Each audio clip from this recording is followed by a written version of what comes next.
You've heard the advice from the discipline gurus, right? The retired Navy SEALs, the ultra marathon runners, people like Jocko Willink and David Goggins, who are basically legends of mental toughness. Their message is simple and, let's be honest, pretty intoxicating. Just push through it, overcome the resistance, get after it. But what if I told you that trying to out-discipline your brain is the very reason you keep burning out? What if that advice, while coming from a place of incredible strength, flies in the face of how your brain is actually built? See, your brain has a design feature that pretty much guarantees you'll fail if you just rely on brute force. This isn't about being weak, it's not a character flaw, it's about working with your biology, not against it. In this video, I'm going to show you the science of why your brain's capacity for conscious effort gets exhausted. And more importantly, I'll give you a simple, science-backed technique to bypass this limitation entirely. Does this sound familiar? You wake up, you are fired up. Today is the day. You're going to eat clean, crush your workout, and finally finish that project. The first few hours, they're amazing. You feel powerful, like you're totally in control. But then 3 p.m. rolls around.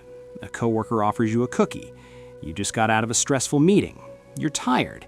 And suddenly, that iron will you had this morning feels like a distant memory. You cave. You tell yourself, I'll do better tomorrow. And just like that, the cycle of guilt and frustration starts all over again. When we're stuck in this loop, we turn to the gurus. We hear them talk about embracing the suck, and we internalize their message. The only thing stopping you is your own weakness. The answer, they say, is just more willpower, more grit. Jocko Willink's famous book is literally called Discipline Equals Freedom. The myth they're selling is that your willpower is this bottomless, magical well of strength you can tap into anytime, if you just want it badly enough. It frames discipline as a battle, you versus your lazy inner self that has to be won with sheer force.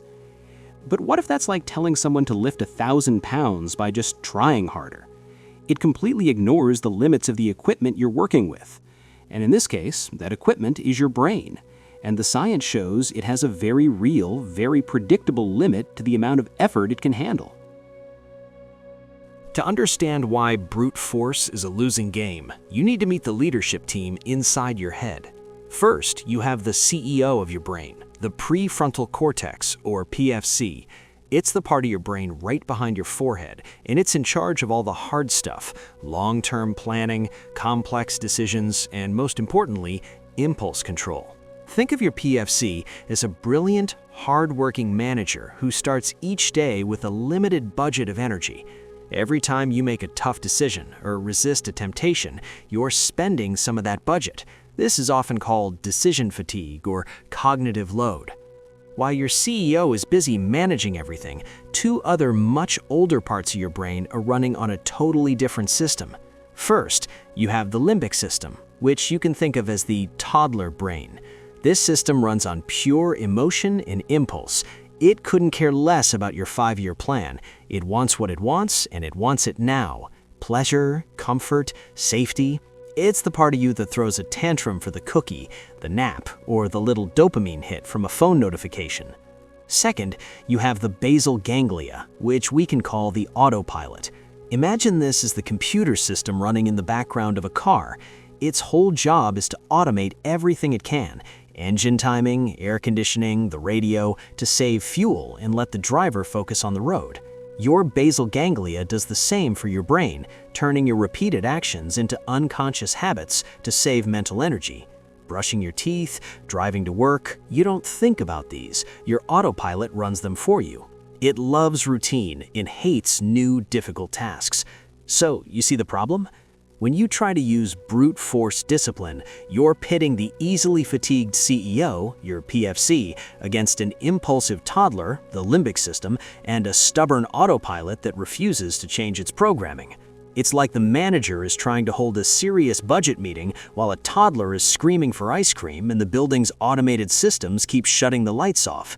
This is why your willpower seems to evaporate by the end of the day. It's not a moral failing, it's a biological reality. After a day packed with decisions, your CEO's energy budget is spent. When it's too tired to be in charge, the toddler's desire for easy and now takes over. The cookie wins, the couch wins. You haven't failed. Your brain is just doing what it's designed to do. Revert to its oldest, most powerful systems when the new high-effort one is exhausted. So if white-knuckling it with our brain's CEO is a losing strategy, what's the alternative? How do we build real, lasting discipline without exhausting our prefrontal cortex every single day? The answer is both profound and surprisingly simple. Stop trying to win the fight. Go around it. The key isn't to constantly try to have more willpower, but to design your life so you need less of it. The secret is to strategically offload the work from the high-effort PFC to the low-energy automated basal ganglia. In other words, you need to stop trying to be disciplined and start automating your discipline. It's about turning your desired actions into habits. This approach, made famous by researchers and authors like James Clear in his book Atomic Habits, is all about working with your brain's natural mechanics. I call this the autopilot bypass, and it's just 3 steps. Your brain is hardwired to see big, vague challenges as threats. A goal like, I need to get in shape, looks like a giant, unclimbable wall. Your brain sees it, gets overwhelmed, and wants to avoid that stress. That feeling of resistance, that's your brain trying to protect you. The trick is to ignore the wall and focus on a single, tiny step. Make the action so laughably small that it doesn't trigger an alarm. Instead of go to the gym, the action is put on your running shoes and step outside your front door. Instead of write my novel, it's open the document and write 1 sentence. Instead of meditate for 20 minutes, it's sit on the cushion and take 3 deep breaths. This requires almost no willpower and slips right past your brain's threat detection system. Your brain's autopilot, the basal ganglia, runs on a simple loop.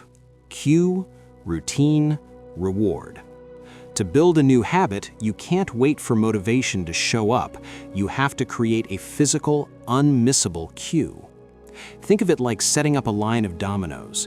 You aren't going to push each one individually.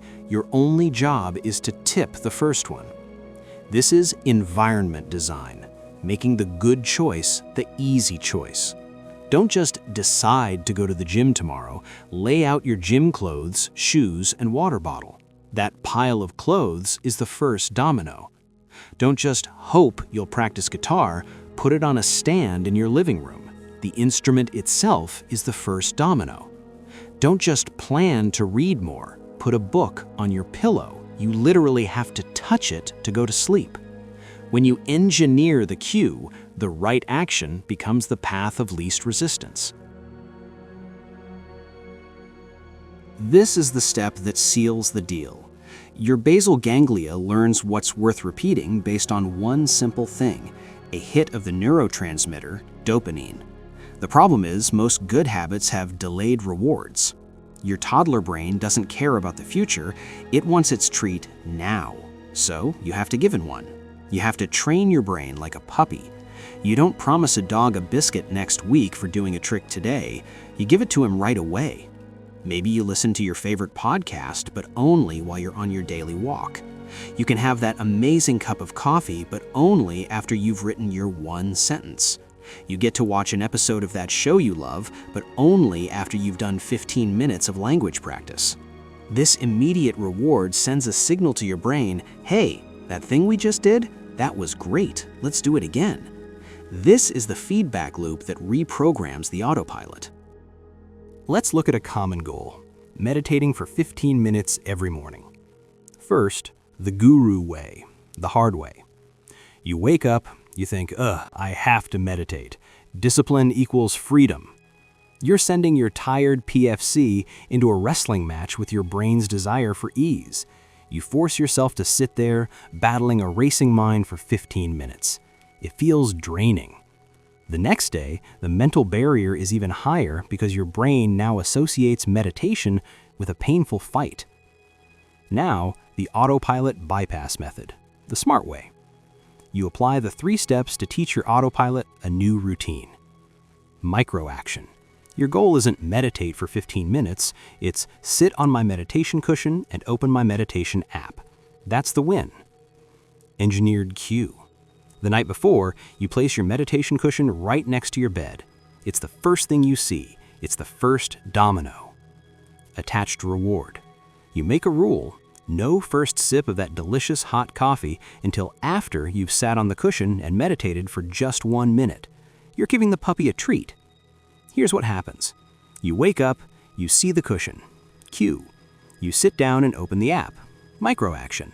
It's so easy it feels silly not to. You do 1 minute, then you immediately get your coffee. Dopamine hit. Your brain goes, ooh, sitting on that cushion leads to coffee. I like coffee. Noted. After a few days, 1 minute feels effortless. Maybe you do 3, then 5. The rule stays the same. The victory is just sitting down. Soon, a process called neuroplasticity begins. It's like carving a new path in a dense forest. At first, it's hard work, but the more you walk it, the wider and clearer the path becomes until it's a trail you can follow without thinking. Your habit has moved from being a high-effort chore for your PFC to a low-effort routine for your basal ganglia. You no longer decide to meditate, it just happens. The discipline gurus aren't wrong about the importance of doing hard things. Their mistake is in the method. They're telling you to win a war using a single, easily tired soldier, your prefrontal cortex, when you have an entire automated army, the basal ganglia, just waiting for the right orders. Stop trying to overpower your brain. Stop treating a lack of discipline as a personal failing. Your biology isn't your enemy. It's a system you can understand and work with. The key to real, lasting change isn't more willpower, it's smarter systems. It's not about trying harder, it's about designing a life where the right choice becomes the easiest choice. Thanks for watching. Now, go design your systems.